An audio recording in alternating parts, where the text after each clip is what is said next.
மூன்றாம் கண்.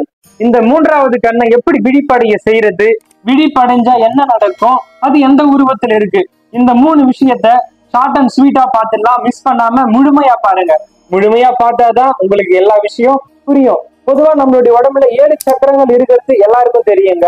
மூலாதாரம், சுவாதிஷ்டானம், மணிப்பூரகம், அனாஹதம், விசுப்தி, ஆக்ஞா, சகசிராரம். இந்த விசுப்தி வரைக்கும் கர்மேந்திரியங்கள். இந்த உலக வாழ்க்கையில அதாவது நம்ம வாழ்றோம், சுகத்தை அனுபவிக்கிறோம், அதனால இது கர்மேந்திரியங்கள். உண்மையே அந்த முக்தி, இந்த ஆன்மீகத்துல தன்னை உணர்தல் போறது ஞானேந்திரியங்கள். இது ஆக்ஞா, சகசிராரம் தான் ஞானேந்திரியம். இது உங்களுக்கு புரிஞ்சிருக்கும். இரண்டாவது நம்மளுடைய கண்கள். இந்த இப்ப நம்ம உலக வாழ்க்கையில இப்ப நான் உங்களை பார்த்துட்டு இருக்கேன்ல, இந்த 2 கண்கள், நீங்க பாக்குற உங்களுடைய கண்கள், இது எல்லாம் நமக்கு எதிரில இருக்கிற பொருளை பார்க்க உதவுது. அதாவது இந்த உலக வாழ்க்கையில நம்ம பூமியில இருக்கிற பொருளை தான் பார்க்குது. அதை தாண்டி சூட்சமத்துல இருக்கிறத எதாலும் இந்த கண்களால பார்க்க முடியல. அப்போ நம்மளை தாண்டி நமக்கு அப்பாற்பட்டதை உணரணும்னா அதுக்கு நமக்கு ஒரு ஞான கண் தேவைப்படுது. அந்த ஞான கண் தான் நம்மளுடைய மூன்றாவது கண்ணுன்னு சொல்லக்கூடியது நெற்றிக்கண். உண்மையிலே இது நம்மளுடைய புருவ மையத்துலதான் இருக்கு. இது எப்படி இருக்கு, எங்க இருக்குன்னா, இந்த பீனியல் கிளாண்ட் ஒரு சயின்டிஸ்ட் என்ன கண்டுபிடிச்சிருக்காங்கன்னா, இந்த பீனியல் கிளாண்ட்ல சின்னதா ஒரு அரிசி அளவுல ஒரு சின்ன ஒரு உருவம் இருக்குங்க. அதுக்கு வந்து அங்க வந்து கண் மாதிரி, நம்ம கண் மாதிரி இல்ல, ஒரு அரிசி அளவு சைஸ் தான் இருக்கு. ஆனா இன்னொரு விஷயம் என்னன்னா, நம்மளுடைய கண்ணுல இந்த இமை இருக்கு பாருங்க, இந்த இமை தான் இப்போ நம்மள ஒரு தூசி படும் பொழுது ப்ரொடெக்ட் பண்ணுது, கொஞ்சமாவது இங்க தடுத்து கொஞ்சம் கொண்டு போவோம். அதே மாதிரி அந்த அரிசி அளவு இருக்கக்கூடியதுல இதே இமை இருக்கு. அதுக்காக தான் நம்மளுடைய முன்னோர்கள் அதுக்கு மூன்றாவது கண்ணுன்னு பேரே வச்சுதுங்க. இப்ப புரியுதுங்களா? அந்த இமைக்காக இதே மாதிரி இமை இருக்கிறதாலதான் அதுக்கு பேரு மூன்றாம் கண். இந்த மூன்றாவது கண்ணை எப்படி விழிப்படைய செய்யறதுன்னா, சிம்பிளான ஒரே விஷயம் தான், நல்லா புரிஞ்சுக்கோங்க. நம்மளுடைய மூச்சு காற்றை அடக்கும் கணக்கறிவா இருக்கு, கூற்றை உதைக்கும் குறி அதுவாமே. எப்போ ஒருத்தன் தனக்குள்ள பிராண சக்திய அதிகப்படுத்துறானோ, ஏற்றி இறக்கி காற்றை பிடிக்கும் கணக்கறிவா இருக்கு. எப்போ நம்ம தேவையில்லாம போற இந்த மூச்சை உள்ள நிறுத்தி உனக்குள் பாரு, தன்னை உணரு, அமைதியா இரு, மௌனமா இரு, சும்மா உக்காரு, ஆடாம அசையாம இரு, மனதை அங்கங்கேயும் அலைப்பாய விடாத.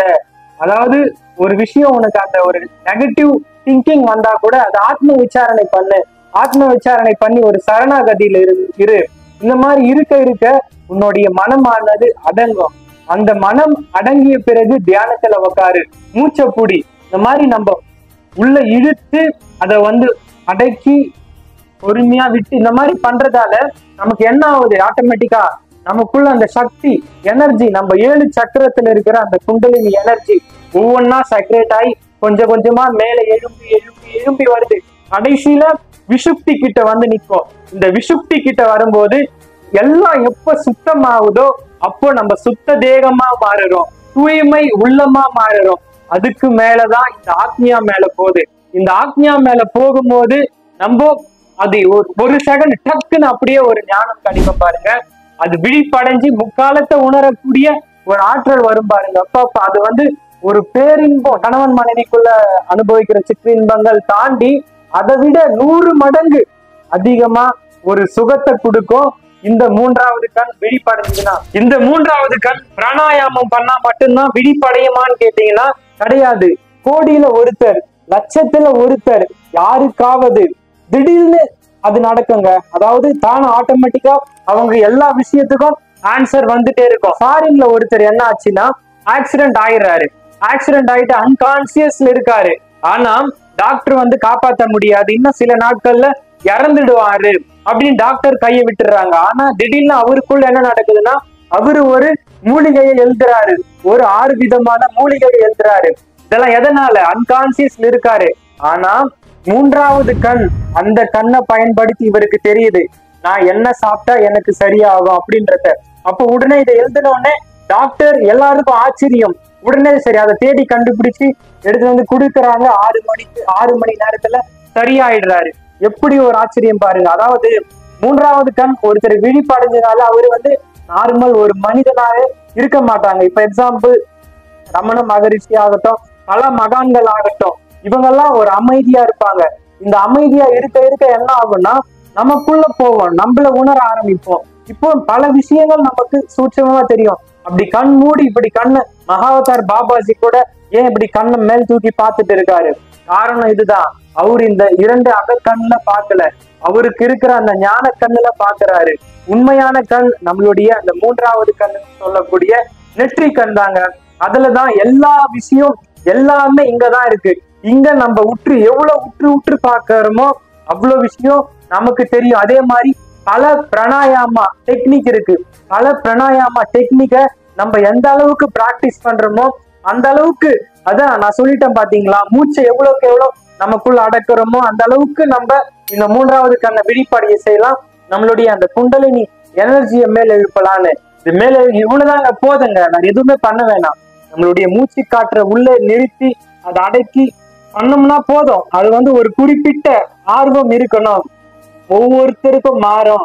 அதாவது இப்ப ஒருத்தருக்கு 5 வருஷம் ஆகலாம், ஒருத்தருக்கு 1 வருஷம் ஆகலாம், ஒருத்தருக்கு 1 மாசம் கூட ஆகலாம். இதெல்லாம் அவங்களுடைய ஆன்ம பக்குவம் பொறுத்து, அவங்களுடைய பூர்வ ஜென்ம பந்தம் பொறுத்து. பூர்வ ஜென்மத்துல ஏதாவது ஒரு நல்ல நிலையில இருந்திருப்பாங்க, பல தியானங்கள் பண்ணி ஏதாவது ஒரு விஷயம் இருக்கலாம். அதை டக்குன்னு நம்ம ஜஸ்ட் அதை பண்ணும் பொழுது கூட அது கிளிக் ஆகி டக்குன்னு அப்படி உடனே அந்த வித்தின் 1 செகண்ட்ல கூட நடக்க வாய்ப்பு இருக்கு. யாருக்கு தெரியும்? நம்ம அதை பண்ணணும். பாஸ்ட், பிரசன்ட், ஃபியூச்சர் இந்த முற்காலத்தையும் நம்மளால உணர முடியும்.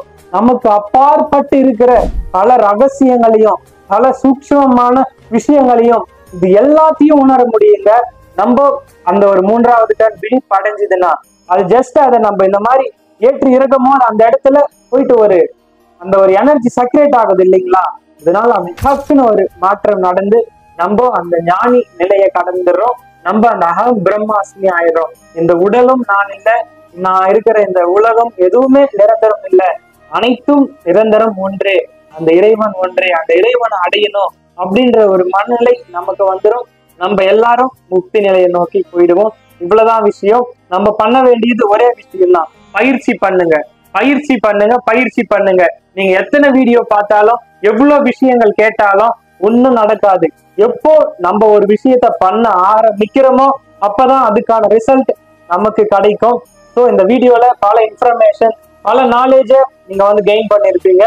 மறக்காம உங்களுடைய ஃப்ரெண்ட்ஸ் அண்ட் ஃபேமிலி சர்க்கிளுக்கு இந்த வீடியோவை ஷேர் பண்ணிட்டு இதே மாதிரி யூஸ்ஃபுல்லான வீடியோஸ் பார்க்க மறக்காம சப்ஸ்கிரைப் பண்ணிக்கோங்க guys. Thank you.